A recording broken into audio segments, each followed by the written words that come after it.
ബഹുമാനിയായ വിശ്വാസികളെ അല്ലാഹുവിനെ സൂക്ഷിച്ചുകൊണ്ട് അവന്റെ വിധിവിലക്കുകൾ ജീവിതത്തിന്റെ എല്ലാ മേഖലയിലും എല്ലാ സന്ദർഭത്തിലും പാലിച്ചുകൊണ്ട് ജീവിക്കണമെന്ന് ഏവരെയും ഓർമ്മപ്പെടുത്തുകയാണ്, വസിയത്ത് ചെയ്യുകയാണ്. മുസ്ലിം സമുദായത്തിൽ നിന്ന് തന്നെ വ്യത്യസ്തമായ വീക്ഷണങ്ങളും അഭിപ്രായങ്ങളും പല സന്ദർഭങ്ങളിലും നമ്മൾ കേൾക്കാറുണ്ട്. അങ്ങനെ വ്യത്യസ്ത വീക്ഷണങ്ങളും അഭിപ്രായങ്ങളും ഉയരുന്ന സന്ദർഭങ്ങളിലെല്ലാം സാധാരണക്കാർ പറയാറുള്ള ഒരു കാര്യം, ഞങ്ങൾ എന്ത് ചെയ്യുമെന്ന്. ഇവിടെ എല്ലാവരും ഖുർആനും ഹദീസും ഉദ്ധരിച്ചുകൊണ്ട് പല രീതിയിൽ സംസാരിച്ചുകൊണ്ടിരിക്കുന്നു. ഒരു പ്രഭാഷണം കേട്ടാൽ തോന്നും അതാണ് ശരി. എന്നാൽ അതിന്റെ ഒരു വിശദീകരണം മറ്റൊരു ഭാഗത്ത് വന്നു കഴിഞ്ഞാൽ അതാണ് ശരിയെന്ന് തോന്നും. അങ്ങനെ ഓരോരുത്തരും പറയുന്നത് കേൾക്കുമ്പോൾ സാധാരണക്കാരായ ഞങ്ങൾക്ക് ഏതാണ് ശരി, ഏതാണ് തെറ്റ്, ഏതാണ് സത്യം, ഏതാണ് ധർമ്മം എന്നൊന്നും മനസ്സിലാക്കാൻ കഴിയുന്നില്ല എന്ന് പരിതപിക്കുന്ന പല ആളുകളെയും നമ്മൾ കാണാറുണ്ട്. അവരെ നമ്മൾ കുറ്റം പറഞ്ഞിട്ട് കാര്യമില്ല. പലപ്പോഴും അങ്ങനെയുള്ള തർക്കങ്ങളും വിവാദങ്ങളും ഒക്കെ ഇന്ന് നമ്മുടെ സമൂഹത്തിൽ വ്യാപകമാണ്. അപ്പോൾ ഒരു സാധാരണക്കാരൻ അങ്ങനെ ചിന്തിച്ചേക്കാം. എന്നാൽ ഒരു വിശ്വാസിയെ സംബന്ധിച്ചിടത്തോളം ആശയപരമായ അഭിപ്രായപരമായ ആശയക്കുഴപ്പങ്ങൾ ഉണ്ടാകുമ്പോൾ അതിനോട് എങ്ങനെയായിരിക്കണം നമ്മൾ സമീപിക്കേണ്ടത്, ഒരു വിശ്വാസി അതിലെന്ത് നിലപാടായിരിക്കണം സ്വീകരിക്കേണ്ടത് എന്ന് നമ്മൾ പഠിച്ചു വെക്കേണ്ടതുണ്ട്. ഒന്നതിൽ മനസ്സിലാക്കേണ്ട കാര്യം, ഈ ആശയക്കുഴപ്പം എന്ന് പറയുന്നത് റസൂലുള്ളാഹി സ്വല്ലല്ലാഹു അലൈഹി വസല്ലം തന്നെ പ്രവചിച്ച ഒരു കാര്യമാണ്. എന്റെ മുൻപുള്ള സമുദായം 72 എന്നാൽ എന്റെ ഉമ്മത്ത് 73 കുറേയല്ല, കൂടുതലും ചെയ്യാനാണ്. അതുകൊണ്ട് തന്നെ നമുക്കത് തടഞ്ഞു വെക്കാൻ കഴിയില്ല, നമുക്കാർക്കും തടഞ്ഞു വെക്കാൻ കഴിയില്ല. അത് അല്ലാഹുവിന്റെ റസൂൽ തന്നെ പറഞ്ഞ ഒരു കാര്യമാണ്. ഇന്ന അഹ്ലുൽ കിതാബി ഇഫ്തറഖു അലാ 72 മില്ല വഇന്ന ഹാദിഹിൽ ഉമ്മ തതഫറഖു അലാ 73 മില്ല കുല്ലുഹാ ഫിന്നാർ ഇല്ലാ വാഹിദ വഹിയ അൽ-ജമാഅ. ഈ ഹദീസ് നമ്മൾ എപ്പോഴും കേൾക്കാറുള്ള ഒരു കാര്യമാണ്. അപ്പോ ഒന്ന് നമ്മൾ മനസ്സിലാക്കേണ്ടത് പ്രമാണങ്ങളിൽ ഇങ്ങനെ ഒന്നുണ്ട്. രണ്ടാമത്, നമ്മൾ പരീക്ഷിക്കപ്പെടുകയാണ്. പരീക്ഷണം എന്ന് പറഞ്ഞാൽ നമുക്ക് വേഗം ഓർമ്മ വരിക രോഗം, അസുഖം, യുദ്ധം, അതുപോലെ തന്നെ മറ്റു പ്രയാസങ്ങൾ. ഇതൊക്കെയാണ് നമുക്ക് പരീക്ഷണമായിട്ട് പെട്ടെന്ന് ഫീൽ ചെയ്യും. എന്നാൽ ഇത് മാത്രമല്ല പരീക്ഷണം. വ്യത്യസ്തമായ ആശയങ്ങളും ആദർശങ്ങളും നമ്മുടെ മുമ്പിൽ കടന്നു മറിയുമ്പോൾ അതിലേതാണ് ഹക്ക്, ഏതാണ് ബാത്തിൽ എന്ന് നമ്മൾ മനസ്സിലാക്കാൻ ശ്രമിക്കുന്നുണ്ടോ, പഠിക്കാൻ ശ്രമിക്കുന്നുണ്ടോ, എന്നിട്ട് ഹക്ക് ഉൾക്കൊള്ളാൻ തയ്യാറാകുന്നുണ്ടോ എന്നതുകൂടി നമ്മുടെ വിഷയത്തിലുള്ള പരീക്ഷണമാണ്. അതിനാണ് നമുക്ക് ബുദ്ധിയും വിവേകവും എന്ത് ചെയ്തിട്ടുള്ളത്, പടച്ചോൻ തന്നിട്ടുള്ളത് എന്ന് നമ്മൾ മനസ്സിലാക്കും. അതുകൊണ്ടാണ് റസൂലുള്ളാഹി സ്വല്ലല്ലാഹു അലൈഹി വസല്ലം രാത്രിയുള്ള നമസ്കാരങ്ങളിൽ പ്രത്യേകം പ്രാർത്ഥിക്കാറുണ്ടായിരുന്നു എന്ന്. എന്താണ്? അല്ലാഹുമ്മ റബ്ബ ജബ്രായീല വമീകായീല വഇസ്റാഫീല ഫാത്തിറസ് സമാവാതി വൽ അർദി ഗാലിബൽ ഗൈബി വശ്ശഹാദ. ജിബ്രീലിന്റെയും മീകായിലിന്റെയും ഇസ്രാഫീലിന്റെയും ഒക്കെ നാഥ, പടച്ച തമ്പുരാനെ, ഈ ആകാശ ഭൂമികളെ മുഴുവൻ പടച്ചു പരിപാലിക്കുന്ന അല്ലാഹുവേ, ദൃശ്യവും അദൃശ്യവും അറിയുന്ന അല്ലാഹുവേ, അൻത തഹ്കുമു ബൈന ഇബാദിക ഫീമാ കാനൂ ഫീഹി യഖ്തലിഫൂൻ. നിന്റെ അടിമകൾ ഇഖ്തിലാഫിലായിട്ടുള്ള, ഭിന്നതയിലായിട്ടുള്ള വിഷയങ്ങളിൽ തീർപ്പ് കൽപ്പിക്കുന്നത് നീയാണ്. അതുകൊണ്ട് ഇഹ്ദിനി ലിമഖ്തുലിഫ ഫീഹി മിനൽ ഹഖ് ബിഇദ്നിക, നിന്റെ ഇതിനോടുകൂടി ഇതിൽ ഏറ്റവും ഹഖ് എന്നെ നീ നിലനിർത്തണമേ, ഉറപ്പിച്ചു നിർത്തണേ. ഇന്നക തഹ്ദീ മൻ തശാ ഇലാ സിറാത്തിൽ മുസ്തഖീം, ഏറ്റവും ചൊവ്വായ മാർഗത്തിലേക്ക് നീ ഉദ്ദേശിക്കുന്നവരെ നീ വഴി നടത്തുന്നവനാണല്ലോ എന്ന്. അപ്പൊ ആ പ്രാർത്ഥന എന്തുകൊണ്ട് റസൂലുള്ളാഹി സ്വല്ലല്ലാഹു അലൈഹി വസല്ലം നടത്തുന്നു? ഹിദായത്ത് എന്ന് പറയുന്നത് എപ്പോഴും നമ്മൾ ചേർത്ത് വെക്കേണ്ടതാണ്. ശ്രദ്ധിച്ചില്ലെങ്കിൽ നഷ്ടപ്പെട്ടു പോകുന്നതാണ്. അതുകൊണ്ട് ആശയക്കുഴപ്പമുണ്ടാകുമ്പോൾ പടച്ചോനെ അതിൽ ഏറ്റവും ഹക്കിൽ എന്നെ ഉറപ്പിച്ചു നിർത്തണേ എന്ന് റസൂലുള്ളാഹി സ്വല്ലല്ലാഹു അലൈഹി വസല്ലം പ്രാർത്ഥിച്ചിരുന്നുവെന്ന്. അപ്പൊ നമ്മൾ ചെയ്യേണ്ട കാര്യം എന്താ? ആ പ്രാർത്ഥനയും ആ വീക്ഷണവും നമ്മൾ സ്വീകരിക്കുക എന്നതാണ്. പിന്നെ മാത്രമല്ല, നമ്മൾ തെക്കുവയുള്ളവരാണെങ്കിൽ, വ്യക്തി ജീവിതത്തിൽ വിശുദ്ധിയുള്ളവരാണെങ്കിൽ ഒരു ബേജാറും വേണ്ട. എത്ര ആശയക്കുഴപ്പം നാട്ടിലുണ്ടായാലും അതിലേറ്റവും ശരിയായ വഴി നമ്മുടെ മുമ്പിൽ പടച്ചോൻ തുറന്നു കാണിച്ചു. ഖുർആൻ പറയുന്നു, യാ അയ്യുഹല്ലദീന ആമനൂ, വിശ്വാസികളെ, ഇൻ തത്തഖുല്ലാഹ്, നിങ്ങൾ അല്ലാഹുവിനെ സൂക്ഷിക്കുന്നുവെങ്കിൽ യജ്അൽ ലക്കും ഫുർഖാന, നിങ്ങൾക്ക് സത്യാസത്യ വിവേചനം നിങ്ങൾക്ക് ഉണ്ടാക്കി തരുമെന്ന്. ഏതാണ് ഹക്ക് ഏതാണ് ബാത്തിൽ എന്ന് നിങ്ങൾക്ക് മനസ്സിലാവും. അള്ളാഹു അതിന് നിങ്ങളെ സഹായിക്കും. അതിന് വെച്ച ഉപാധി എന്താ? നിങ്ങൾ സൂക്ഷ്മതയുള്ളവരാണ്, തഖ്വയുള്ളവരാണ്. അപ്പോ ആശയക്കുഴപ്പങ്ങൾ എന്ന് പറയുന്നത് എത്രയോ കാലങ്ങളായി പഴക്കമുള്ള കാര്യമാണ്. ഒരുപാട് തലമുറകൾ അതിന് സാക്ഷിയായിട്ടുണ്ട്. അങ്ങനെ ഒരു പ്രശ്നം ഉണ്ടാവുമ്പോൾ നമ്മൾ എന്ത് നിലപാട് സ്വീകരിക്കുന്നു എന്നതാണ് നമ്മെ അള്ളാഹു പരീക്ഷിക്കുന്നത് എന്ന് മനസ്സിലാക്കണം. ഒരു കാര്യം ഞാൻ പറഞ്ഞത് ആദ്യമായിട്ട് മനസ്സിലാക്കേണ്ടത്, ഇങ്ങനെ ഒരു അന്തരീക്ഷം രൂപം കൊള്ളുമ്പോൾ അതിൽ അസഹിഷ്ണുക്കളായി അതിനെങ്ങനെ ചീത്ത പറഞ്ഞ് എന്തൊരവസ്ഥയാണ് എന്ന് പറഞ്ഞ് ഞാനിതൊന്നും കേൾക്കൂല എന്ന അവസ്ഥയിലേക്ക് എത്തുന്ന ആൾക്കാരൊക്കെ ഉണ്ട്. അപ്പൊ നമ്മൾ ആ പരീക്ഷണത്തിൽ പരാജയപ്പെടുകയാണ് ചെയ്യുന്നത്. ഇതല്ല ശരി. അതിന്റെ ഹക്കും മാത്രം മനസ്സിലാക്കുക, അതിന് പ്രാർത്ഥിക്കുക, അതിന് പരിശ്രമിക്കുക. ഇതാണ് വിശ്വാസം ചെയ്യേണ്ടത്. രണ്ടാമതായി നമ്മൾ തിരിച്ചറിയേണ്ട ഒരു കാര്യം, ഈ ഹക്ക് മനസ്സിലാക്കാനുള്ള മാനദണ്ഡം എന്താണ് എന്ന് മനസ്സിലാക്കി വെക്കുക എന്നതാണ്. പലരും പല മാനദണ്ഡങ്ങളാണ് ഇന്ന് സ്വീകരിച്ചിട്ടുള്ളത്. മാനദണ്ഡം തെറ്റിയാൽ കണ്ടെത്തുന്ന വിഷയം തെറ്റും. ഈ പള്ളിയുടെ ഉൾവശം എത്ര അളവുണ്ട് എന്ന കാര്യത്തിൽ 4-5 ആൾക്കാർ തർക്കിച്ചാൽ ഇതിന്റെ തർക്കം തീർക്കണമെങ്കിൽ ആദ്യം എന്ത് വേണം? ഒരു മീറ്റർ വേണം, ഒരു സ്കെയില് വേണം. ആ സ്കെയിലിൽ തകരാറ് സംഭവിച്ചാലോ അളവ് തെറ്റും. സ്കെയില് തെറ്റിയാൽ അളവ് തെറ്റും. പിന്നെ എത്ര ആള് അളന്നിട്ടും കാര്യമില്ല. ആദ്യം ശ്രദ്ധിക്കേണ്ടത് അളക്കാൻ കൊണ്ടുവന്ന സ്കെയില് ശരിയാണോ എന്ന് നോക്കണം, എന്നിട്ട് വേണം അളക്കാൻ. അതേപോലെ ഹക്കും ബാത്തിലും വേർതിരിച്ചറിയുവാനുള്ള സ്കെയിൽ എന്താണ്, മാനദണ്ഡം എന്താണ്, അതാണ് നമ്മൾ ആദ്യമായി മനസ്സിലാക്കേണ്ടത്. അതിനിവിടെ ഒരു വിഭാഗം ഉപയോഗിക്കുന്ന മാനദണ്ഡം എന്താണെന്ന് ചോദിച്ചാൽ, ഞങ്ങളെ വാപ്പകാരണന്മാരെന്താണോ പറഞ്ഞത് അത് അങ്ങനെ അംഗീകരിക്കണം. ഞങ്ങൾ ജനിച്ചു വളർന്ന മഹല്ലിൽ എന്താണോ കണ്ടത് അത് ഞങ്ങൾ അങ്ങനെ പിന്തുടരുന്നു. അതുപോലെ കിതാബിൽ എന്താണോ എഴുതി വെച്ചത് അത് സ്വീകരിക്കുകയാണ്. ഇങ്ങനെ പറഞ്ഞു പോകുന്ന ആൾക്കാർ അപ്പുറമൊന്നും ഞങ്ങൾക്ക് കേൾക്കണ്ട. വേറെ ആയിട്ടും ഹദീസും നിങ്ങൾ ചരിത്രവും നിങ്ങൾ പറയാൻ നിൽക്കണ്ട.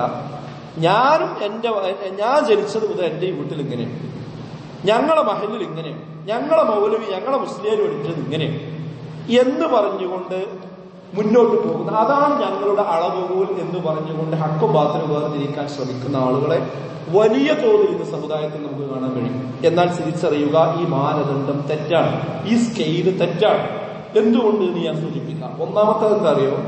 നമ്മളെ കാക്കകാരണവന്മാർ എന്ന് പറഞ്ഞാൽ ഒരു 5-6 തലമുറ ബാക്കിക്കാൻ പോയ കേരളത്തിലെ കാക്കകാരണന്മാരാരാ? കേരളത്തിന്റെ ചരിത്രം പഠിച്ച ആൾക്കാർക്ക് അറിയിട്ടുണ്ട്. കേരളത്തിൽ എന്നാണ് മുസ്ലിമീങ്ങൾ ഉണ്ടായത്? കൊടുങ്ങല്ലൂരിലെ പള്ളിയുമായി ചേർത്തി അതിന്റെ ചരിത്രം നമ്മൾ പഠിച്ചാൽ നമുക്ക് കാണാൻ പറ്റും.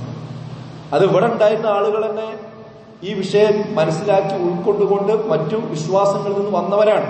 അപ്പൊ നമ്മളെ വാപ്പാരെ അന്വേഷണമായി എടുക്കെത്തുക. അപ്പൊ അവരെ മാർഗമാണ് ഞങ്ങൾ സ്വീകരിക്കണമെന്ന് പറഞ്ഞാൽ എന്തായിരിക്കും അവസ്ഥ? അപ്പൊ അത് അതുകൊണ്ട് തന്നെ തെറ്റാണ്. രണ്ടാമത്തത്, എന്ത് തെളിവ് പറഞ്ഞാലും ഞങ്ങൾക്ക് ഞങ്ങൾ ആൾക്കാർ പറഞ്ഞതേ അറിയുള്ളൂ എന്ന് പറയുന്ന സ്വഭാവം വിശ്വാസികളുടേതല്ല, അത് മുശ്രിക്കുകളുടെ സ്വഭാവമാണ്. ഖുർആൻ പറഞ്ഞു 31-ാം അധ്യായം 21-ാമത്തെ ആയത്തിൽ, അള്ളാഹു ഇറക്കിയതിന് നിങ്ങൾ പിൻപറ്റണമെന്ന് അവരോട് പറയപ്പെട്ടു കഴിഞ്ഞാൽ അവർ പറയും, ഞങ്ങളെ വാപ്പകാരണവന്മാർ എന്താണോ ചെയ്തത് ആ കണ്ടതേ ഞങ്ങൾ ചെയ്യുകയുള്ളൂ എന്നാണ് അവർ പറയാ. അവരെ അത് മുഖേന പിശാച് ആ ജ്വലിക്കുന്ന നരകാഗ്നിയിലേക്കാണ് ക്ഷണിക്കുന്നത് എന്ന് മനസ്സിലാക്കിയാലും ശരി, അവരതിൽ തന്നെ ഉറച്ചു നിൽക്കുമെന്നാണ് ചില ആൾക്കാർ അങ്ങനെ തന്നെ പറയുന്നുണ്ട്. ഇതിങ്ങനെ തന്നെ പറയുന്നുണ്ട്. എന്ത്? എന്റെ വാപ്പാന്റെ വാപ്പ ഞങ്ങളെ ഈ മഹലിലുള്ള കാവിയര് അവര് നരകത്തിലാണെങ്കിൽ ഞാനും നരകത്തിൽ പോയിക്കൊണ്ട് നിങ്ങൾക്കെന്താ എന്ന് ചോദിക്കുന്ന ആളുകളുണ്ട്. അതേ ചോദ്യമാണ് ഈ ആയത്തിൽ പറയുന്നത്. മുസ്ലിങ്ങൾ പറയണത് അവർ ഈ പോക്ക് പോയാൽ ശൈത്താൻ നരകത്തിലേക്കാണ് കൊണ്ടുപോകുന്നത് എന്ന് വെച്ചാലും അവർ അംഗീകരിക്കൂല. അവര് പറയും ഞങ്ങളെ കാക്കവന്മാര്. അപ്പൊ ഇതൊന്നല്ല, ആ വാദം ഇസ്ലാമികമല്ല, ഖുർആനികമല്ല.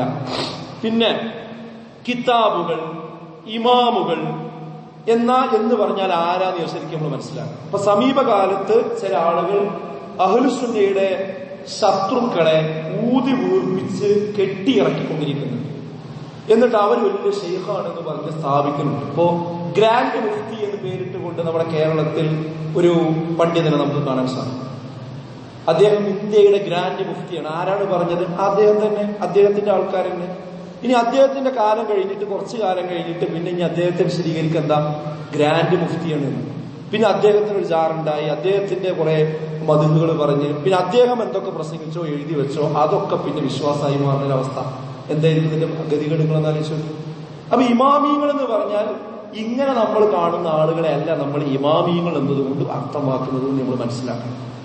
അപ്പൊ അതുകൊണ്ട് തന്നെ ഈ ലൈന് ശരിയല്ല. എന്ത് ഞങ്ങളെ വാപ്പകാരന്മാർ ഞങ്ങളെ മഹലിൽ കണ്ടത്, ഞങ്ങളെ ഇമാമിയങ്ങൾ പറഞ്ഞത് എന്നതൊന്നും എന്തല്ല ഇസ്ലാമിന്റെ യഥാർത്ഥ മാനദണ്ഡങ്ങളല്ല. മാനദണ്ഡം ഖുർആനും സുന്നത്തുമാണ്. നോക്കൂ നിങ്ങൾ, ഉമർ ബിൻ ഖത്താബ് അന്ന റസൂലുള്ളാഹി സ്വല്ലല്ലാഹു അലൈഹി വസല്ലം ഖാല തറക്തു ഫീകും അംറൈൻ ലൻ തദില്ലു മാ തമസ്സക്തും ബിഹിമാ കിതാബുല്ലാഹി വസുന്നത നബിയ്യിഹി. അല്ലാഹുവിന്റെ ഗ്രന്ഥവും അതുപോലെ റസൂലുള്ളാഹിയുടെ സുന്നത്തും നിങ്ങൾ അണപ്പല്ലുകൊണ്ട് കടിച്ചു പിടിക്കുന്നുവെങ്കിൽ നിങ്ങൾ ഒരിക്കലും തന്നെ തെറ്റുകയില്ല. ഇത് ഞാൻ നിങ്ങളിൽ വിട്ടേച്ചു പോകുന്നു, അതിന് നിങ്ങൾ മുറുകെ പിടിക്കണം എന്നാണ് റസൂലുള്ളാഹി സ്വല്ലല്ലാഹു അലൈഹി വസല്ലം പറഞ്ഞിരിക്കുന്നത്. അപ്പോൾ മാനദണ്ഡം ഖുർആനും സുന്നത്തും, അതല്ലാതെ കാലക്കീലുകളോ വേറുള്ള ആൾക്കാരോ അല്ല. ആ സ്കെയിൽ ഉപയോഗിച്ച് അളന്നാൽ സത്യം മനസ്സിലാവുക. ഖുർആനിന്റെ സുന്നത്തിന്റെ സ്കെയിൽ ഉപയോഗിച്ച് അളക്കണം. ഇതൊരു കാര്യം. രണ്ടാമത്തത് ഇവിടെ ഉള്ളൊരു കാഴ്ചപ്പാട്, ഒരു മാനദണ്ഡം ഏതാന്ന് ചോദിച്ചാൽ ഖുർആനും സുന്നത്തും അത് മതിയും. അതെങ്ങനെ മുൻഗാമികൾ സ്വീകരിച്ചു എന്നൊന്നും നോക്കേണ്ട കാര്യമൊന്നുമില്ല. അത് നമ്മുടെ ഖുർആനും സുന്നത്തും പിന്നെ നമ്മളെ ബുദ്ധിയും നമ്മൾ ജീവിക്കുന്ന ഒരു ചുറ്റുപാടും നോക്കിയാൽ അത് വെച്ചുകൊണ്ട് നമ്മളോട് വിശദീകരിച്ചാൽ മതി. അങ്ങനെയാണ് ഖുർആൻ മനസ്സിലാക്കേണ്ടത് എന്ന് വിശദീകരിക്കുന്ന ഒരു തരക്കാരെയും നമുക്ക് നമ്മുടെ നാട്ടിൽ കാണാൻ സാധിക്കും. ഈ മാർഗവും തെറ്റാണ്. കാരണം ഈ മാർഗം സ്വീകരിച്ചാൽ ഖുർആനും സുന്നത്തും ഉദ്ധരിച്ച് ആർക്കും എന്തും പറയാൻ പറ്റും, എന്തും പറയാൻ പറ്റും. ഇപ്പൊ നിസ്കരിക്കുന്ന ആളുകൾക്ക് നാശാണെന്ന് ഖുർആൻ കൊണ്ട് തെളിയിക്കാം. നമസ്കാരക്കാർക്കാകുന്നു നാശം. ഇവിടെ നാളെ മുതൽ ഒരാൾ പറയണം ഖുർആനിൽ നിസ്കരിക്കുന്നവർക്ക് നാശമുണ്ട്, അതുകൊണ്ട് ഞാൻ നിസ്കരിക്കുന്നില്ല എന്ന് പറഞ്ഞാലും അതിന്റെ ബാക്കി തോന്നണം.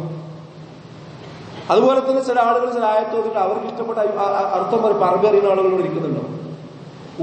ഒരു വാക്കിന് തന്നെ 50 100 അർത്ഥം ഉണ്ടാവും. അത് സന്ദർഭവും സാഹചര്യം നോക്കിയിട്ട് വേണം ഉപയോഗിക്കാൻ.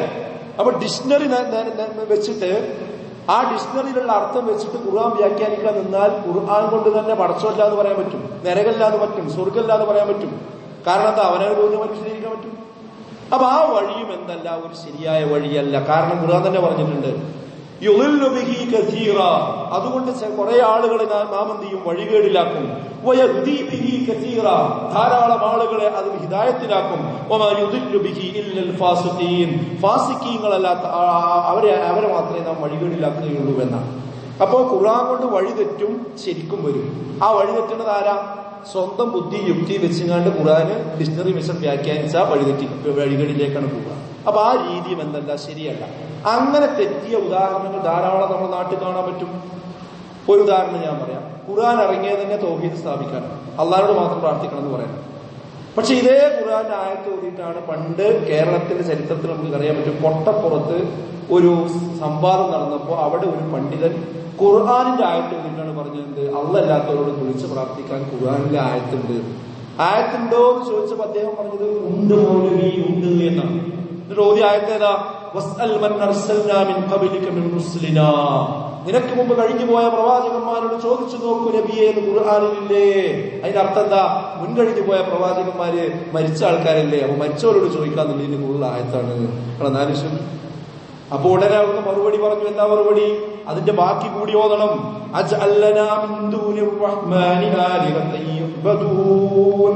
പരമകാരുണ്യത്തിന് പുറമെ ആരാധിക്കപ്പെടേണ്ട വല്ല ദൈവങ്ങളെയും നാം നിശ്ചയിച്ചിട്ടുണ്ടോ എന്ന് ചോദിച്ചു നോക്കൂ നബിയേ.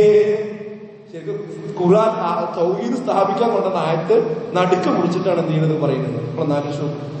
അപ്പൊ ഖുർആൻ സ്വന്തം ഇഷ്ടപ്രകാരം വ്യാഖ്യാനിച്ചാൽ അബദ്ധം സംഭവിക്കും. ബിദ്അത്ത് വന്നത് എങ്ങനെ? ഇപ്പൊ നബിദിനം ആഘോഷിക്കുന്ന ആളുകളുണ്ട്, അവർക്കെന്താ ആയത്തെ തെളിവ്? ഖുൽ ബിഫദ്ലില്ലാഹി വബിറഹ്മതിഹി ഫബിദാലിക ഫൽയഫ്റഹു ഹുവ ഖൈറും മിമ്മാ യജ്മഊൻ. സൂറത്ത് യൂനുസിലെ 58-ാമത്തെ ആയത്ത്. അതിലെന്താ പറയുന്നത്? അള്ളാഹുവിന്റെ ഫദ്ല് കൊണ്ടും അവന്റെ റഹ്മത്ത് കൊണ്ടും നിങ്ങൾ സന്തോഷം പ്രകടിപ്പിക്കുക എന്നാണ് ഈ ആയത്ത്. എന്നിട്ട് വിശദീകരിക്കുന്നത് റഹ്മത്ത് എന്ന് പറഞ്ഞാൽ വേറെ ആയത്തിലൊക്കെ നബി നടത്തുന്നുണ്ട്. അപ്പൊ നബിനെ കൊണ്ട് സന്തോഷിക്കുന്നതാണ് അർത്ഥം. അതിനർത്ഥം നബിദിനം നടത്തണം എന്നാണ് വ്യാഖ്യാനിച്ച് ഒപ്പിച്ചു കൊണ്ടുപോകാറുണ്ട്. ഇവിടെ എന്താ മുൻഗാമികളുടെ ആയത്തിനെ പറ്റി പറഞ്ഞത്? ഖുൽ ബിഫദ്ലില്ലാ എന്ന് പറഞ്ഞാൽ ഫദ്ല് എന്ന് പറഞ്ഞാൽ ഇസ്ലാം എന്നാണ്. വബിറഹ്മതിഹി എന്ന് പറഞ്ഞാൽ അൽ ഖുർആൻ, ഖുർആൻ എന്നാകുന്നു. ഖുർആൻ കൊണ്ട് നിങ്ങൾ സന്തോഷിക്കുവിൻ എന്നാണ്. ഈ ആയത്ത് നബിദിനം നടത്താൻ തെളിവാണെങ്കിൽ നബി നടത്തണം, അബൂബക്കർ റളിയല്ലാഹു നടത്തണം, ഉസ്മാൻ റളിയല്ലാഹു നടത്തണം, എല്ലാ സ്വഹാബത്തും നടത്തണം. അവരാരും നടത്തിയിട്ടില്ല. അപ്പൊ ഈ ആയത്തെ തെളിവല്ലെന്ന് മനസ്സിലായത്. അപ്പൊ ഇത് നമ്മളെ ബുദ്ധി വെച്ച് നമുക്ക് പറ്റുന്ന രീതിയിൽ വ്യാഖ്യാനിച്ചാൽ എന്തും ഖുർആൻ കൊണ്ട് സ്ഥാപിക്കാൻ പറ്റും.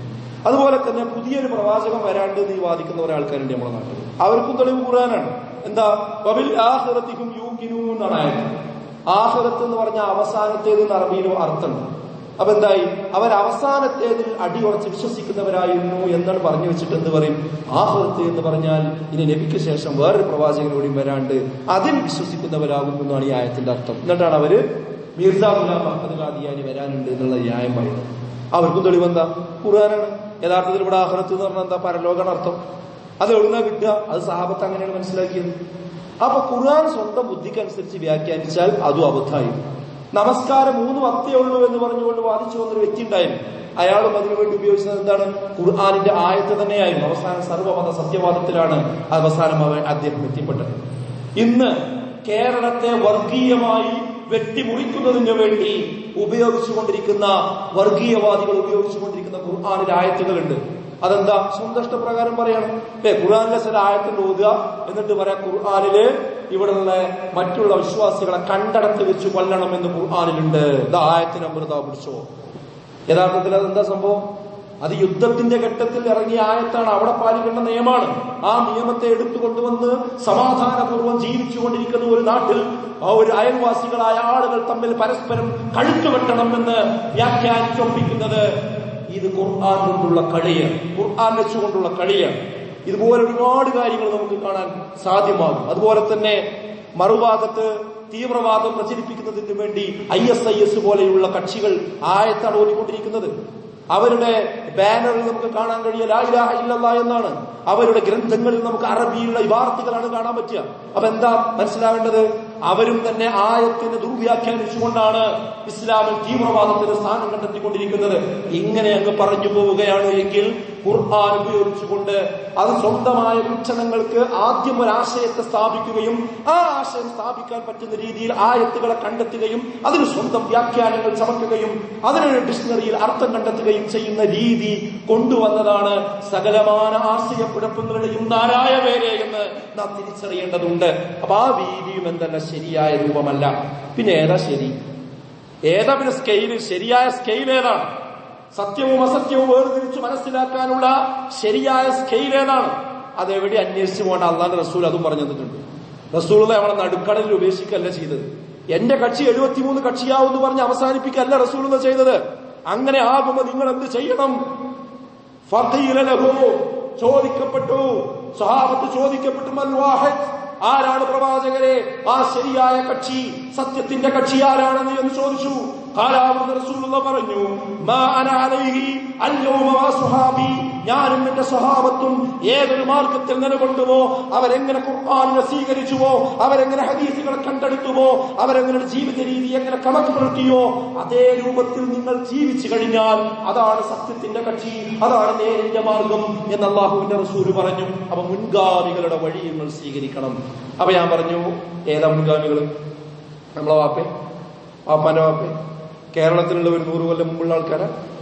അല്ല. അവിടെയാണ് കൺഫ്യൂഷൻ തിരുത്തേണ്ടത്. അതല്ല അത് പാരമ്പര്യവാദമാണ്. അത് പാരമ്പര്യവാദമാണ്. ഇസ്ലാം പാരമ്പര്യവാദമല്ല പറയുന്നത്. ഇസ്ലാം മുൻഗാമികളിലേക്ക് മടങ്ങണമെന്ന്. അതിനെക്കുറിച്ച് കൃത്യമായ ക്ലാരിറ്റി ഉണ്ട്. അതാരാ റസൂലുള്ളാഹി? ആരാ മുൻഗാമികൾ? അവിടുന്ന് പറഞ്ഞു, ഖൈറുന്നാസി ഖർനി, ഖൈറുന്നാസ്, ഏറ്റവും ഉത്തമമായ തലമുറ ഖർനി, എന്റെ തലമുറയാണ്. അഥവാ റസൂലുള്ള ഉള്ള കാലത്തുള്ള തലമുറയാണ് ഏറ്റവും ഉത്തമമായ തലമുറ. അത് നബിയും സഹാബത്തും എന്നാണ് അതിന് പേര് പറയാം. പിന്നാരാ? ഹുമ്മല്ലദീന യലൂനഹും, ആ സഹാബത്തിന് ശേഷം വന്നവർ, അവരെയാണ് താബിഈങ്ങൾ എന്ന് പറയാ.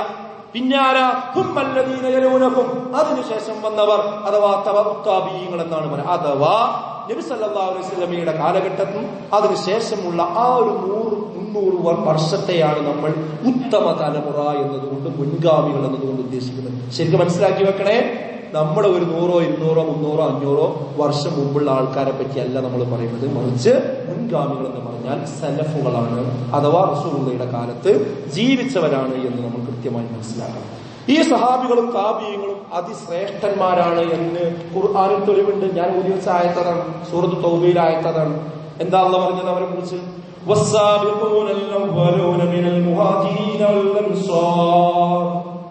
വസ്സാബിഖൂന മുൻകടന്നു വന്നവർ, അവ്വലൂന ആദ്യമായി ആദ്യത്തെ കാലത്ത് മുൻകടന്നു വന്ന ഇസ്ലാമിലേക്ക് വന്ന ആളുകൾ, മിനൽ മുഹാജിരീൻ മുഹാജിറുകളിൽ, വൽ അൻസാർ അൻസാറുകളിൽ, വല്ലദീന തബഊഹും പിന്നെ പറഞ്ഞു അവരെ പിൻപറ്റിയവർ, ആ നന്മയിൽ അവരെ തുടർന്നു വന്നവർ, അവരാണ് സ്വഹാബത്തും താബിഈങ്ങളും എന്ന് പറയുന്നത്. എന്താണ് അവരുടെ പ്രത്യേകത?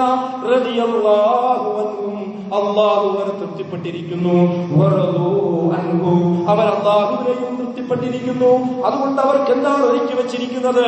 വഅദ്ദ ലഹും, അവർ ഒരുക്കി വെച്ചിരിക്കുന്നു ജന്നാത്തിൻ തജ്രി തഹ്തഹൽ അൻഹാറു ഖാലിദീന ഫീഹാ അബദാ, താഴ്വാരത്ത് കൂടി നദികൾ ഒഴുകുന്ന ശാശ്വതമായിട്ടുള്ള ആ സ്വർഗങ്ങൾ, ആ സ്വർഗക്കട്ടിലുകൾ അവർക്ക് വേണ്ടി ഒരുക്കി വെച്ചിരിക്കുന്നു. എത്ര ക്ലിയറാണ് നോക്കി സൂറത്ത് തൗബയിലെ 100-ാമത്തെ ആയത്ത്.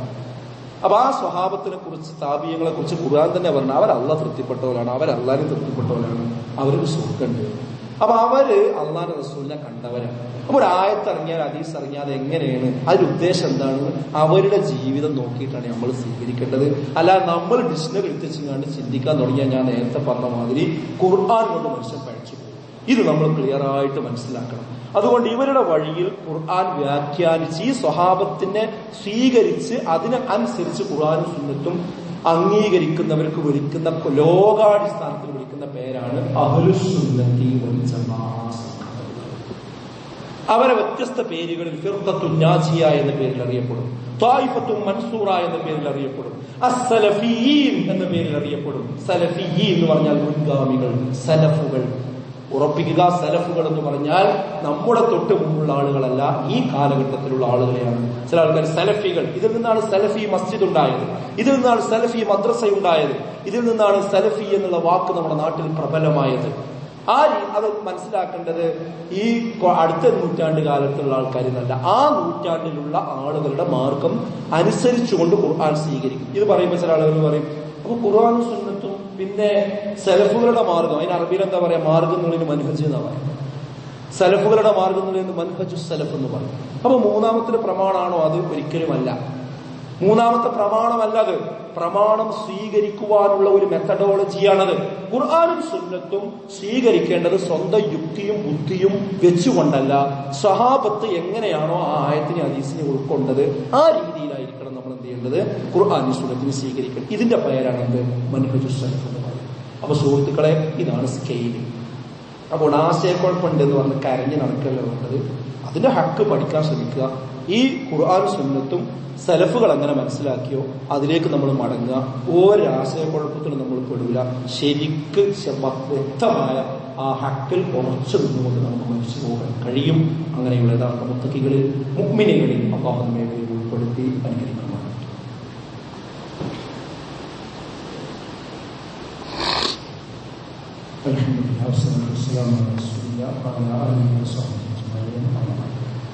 ബഹുമാനിയായ സത്യവിശ്വാസികളെ, വിശ്വാസം അള്ളാഹുവിനെ സൂക്ഷിച്ച് ജീവിക്കണമെന്ന് ഒരിക്കൽ കൂടി ഓർമ്മപ്പെടുത്തുകയാണ്, വസിയ്യത്ത് ചെയ്യുകയാണ്. ഞാൻ നേരത്തെ വിശദീകരിച്ച സലഫുകളുടെ മാർഗത്തെയും നേരത്തെ ഇവിടെ ചില സമുദായത്തിലെ മറ്റു പല കക്ഷികളും പറയുന്ന പാരമ്പര്യവാദത്തെയും കൂട്ടിക്കുഴച്ച് മുൻഗാമികളെയൊന്നും നമ്മൾ നോക്കണ്ട, ഖുർആനും സുന്നത്തും നോക്കിയാൽ മതി എന്ന് പറയുന്ന പുതിയൊരു വാദം ഇന്ന് നമ്മുടെ സമൂഹത്തിൽ പിറവിയെടുത്തിട്ടുണ്ട്. അത് നമ്മൾ പ്രത്യേകം പഠിച്ച് മനസ്സിലാക്കി മുന്നോട്ട് പോകണം, ഇല്ലെങ്കിൽ കൺഫ്യൂഷനാണ്. അതായത് ഖുർആനും സുന്നത്തും നമ്മൾ മുൻഗാമികളെ മാർഗം അനുസരിച്ച് സ്വീകരിക്കണം എന്ന് പറയുമ്പോൾ പറയണത് എന്താ, അത് ഇവിടെയുള്ള പാരമ്പര്യവാദത്തിലേക്ക് പോകണം എന്നാണ് എന്ത് ചെയ്യുന്നത് പറയുന്നത്. ഒരിക്കലും അതല്ല നമ്മൾ ഉദ്ദേശിക്കുന്നത്. മുൻഗാമികളുടെ മാർഗം എന്ന് പറഞ്ഞാൽ നേരത്തെ പറഞ്ഞ സലഫുകളുടെ മാർഗത്തിലേക്ക് മടങ്ങണം എന്നാണ്. അതിലേക്ക് മടങ്ങിയിട്ടില്ലെങ്കിൽ നേരത്തെ സൂചിപ്പിച്ച രീതിയിൽ എല്ലാ തെറ്റായ ആശയങ്ങളും എന്ത് ചെയ്യും, ഇവിടെ ഉണ്ട്. അത് നമ്മൾ മനസ്സിലാക്കും. അത് പറഞ്ഞ് എവിടെ എത്തിയെന്ന് വെച്ചാൽ, ആ അഹ്ലുസുന്നത്ത് വൽ ജമാഅയുടെ ഗ്രന്ഥങ്ങളും പ്രാമാണികമായ പണ്ഡിതന്മാരെയും സ്വീകരിച്ചുകൊണ്ടാണ് നമ്മുടെ കേരളത്തിൽ ഒരു നൂറ്റാണ്ട് കാലം നമ്മുടെ മുൻഗാമികളായ കെ എം മൗലവി മുതലുള്ള പണ്ഡിതന്മാരൊക്കെ പ്രബോധനം നടത്തി. അവർ ഖുർആൻ വ്യാഖ്യാനിച്ചിട്ടുള്ളത്, അവർ തൗഹീദിനെ വ്യാഖ്യാനിച്ചിട്ടുള്ളത് എല്ലാം അങ്ങനെയാണ്. അങ്ങനെ പ്രാമാണികമായി ഖുർആനും ഹദീസും ഉദ്ധരിച്ച് പ്രാമാണികമായി സലഫുകളുടെ വഴിയിൽ രേഖപ്പെടുത്തിയ പല രേഖകളെ കുറിച്ചും ഇന്ന് ചില ആളുകൾ പറയുന്നത് അതൊക്കെ അവർ പണ്ട് സുന്നികളായിരുന്ന കാലത്ത് എഴുതിയതാണ്. സുന്നികളായിരുന്ന കാലത്ത് എഴുതിയതാണ്. ഞങ്ങളൊന്ന് ആലോചിച്ചു. ഒരിക്കലും അതല്ല. അവർ ഈ ഹക്കൊക്കെ ഉൾക്കൊണ്ട് എത്രയോ കാലത്തിന് നേതൃത്വം കൊടുത്ത് അതിന്റെ ഔദ്യോഗികമായ ഗ്രന്ഥങ്ങളിൽ വന്ന സംഗതികളെ തള്ളേണ്ടുന്ന ഒരു സാഹചര്യം ഇന്ന് ചില ആളുകൾ കൊണ്ടുവയ്ക്കും. അതെന്തുകൊണ്ട്? എന്നിട്ട് കൺഫ്യൂഷൻ ആക്കണം. എന്താ കൺഫ്യൂഷൻ? ഖുർആൻ സുന്നത്ത് മതി, നമുക്ക് വേറൊന്നും വേണ്ട. അതിന്റെ അപ്പുറത്തേക്ക് മുൻഗാമികളിലേക്ക് പോകുക എന്ന് പറഞ്ഞാൽ ഈ വാറോലകളിലേക്ക് പോകലാണ്, കിതാബുകളിലേക്ക് പോകുക, ഇമാമിയങ്ങളിലേക്ക് പോകുക എന്ന് പറഞ്ഞാൽ ഇവിടെയുള്ള പാരമ്പര്യവാദത്തിലേക്ക് പോകലാണ്. അതല്ല നമ്മളെ നിലപാട് എന്ന് പറയുന്ന ഒരു സ്വഭാവം, ഇത് അതീവ അപകടകരമായ ഒരു വാദമാണ്. ഈ ശരിയായ മൻഹജിൽ നിന്ന്, സലഫുകളുടെ വഴിയിൽ നിന്ന് നമ്മെ അവരെ വഴിതെറ്റിച്ചു കൊണ്ടുപോകുന്ന വളരെ ഗുരുതരമായ ഒരു കണ്ടെത്തലാണ്. അതുകൊണ്ട് അത് വിഷയങ്ങൾ പഠിച്ച് മനസ്സിലാക്കി പോയിട്ടില്ലെങ്കിൽ ഇത് കൈവിട്ടാൽ, ഏത് കൈവിട്ടാൽ, ഈ ശരിയായ ഈ സലഫുകളുടെ വഴിയാണ് കൈവിട്ട് കഴിഞ്ഞാൽ പിന്നെ പടച്ചോ നമ്മൾ പോണോടത്തേക്കാണ് തിരിച്ചു കൊടുക്കുക. സംശയിക്കൊന്നും വേണ്ട.